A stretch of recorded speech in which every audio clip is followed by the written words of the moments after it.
হবিগঞ্জের বাজারে কমেছে দেশীয় মাছের সরবরাহ, ফলে মাছের দাম কিছুটা বেড়েছে। বিক্রেতারা বলছেন হাওর শুকিয়ে যাওয়ায় মাছের সরবরাহ কমেছে, ফলে বাজার এখন পুরোটাই চাষের মাছের উপর নির্ভরশীল।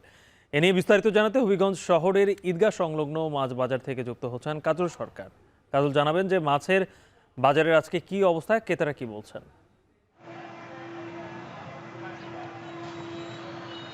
গালিব, শুভ সকাল। আমি এখন আছি হবিগঞ্জ শহরের সবচেয়ে বড় যে পাইকারি মাছের বাজার, সেটি হচ্ছে শায়েস্তানগরের কেন্দ্রীয় ঈদগাহ সংলগ্ন বাজারে। সকালে এসে আমি আসলে পুরো বাজার ঘুরে দেখেছি। মাছের যে সরবরাহ সেটি যথেষ্ট পরিমাণে রয়েছে, তবে দেশীয় প্রজাতির যে হাওরের মাছ সেটি বাজারে বলা যায় একরকম শূন্যই বলা যায়। চাষের মাছের উপরে আসলে পুরো বাজার এখন নির্ভর করছে, যে কারণে মাছের সরবরাহ যথেষ্ট পরিমাণে থাকলেও কিন্তু ক্রেতা এবং বিশেষ করে ক্রেতা যারা, তারা অনেকটাই অখুশি।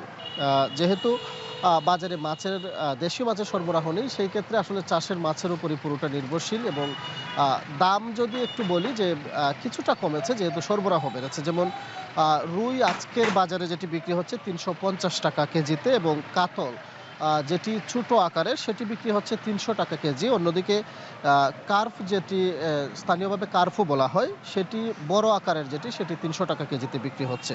আর টাকি মাছ, যেটি আসলে হাওরের দেশীয় মাছ, সেটি বিক্রি হচ্ছে ২০০ টাকা কেজি। অন্যদিকে পাবদা, যেটি চাষের, ২৫০ টাকা কেজিতে বিক্রি হচ্ছে। আর পাঙ্গাস ১৪০ টাকা কেজি।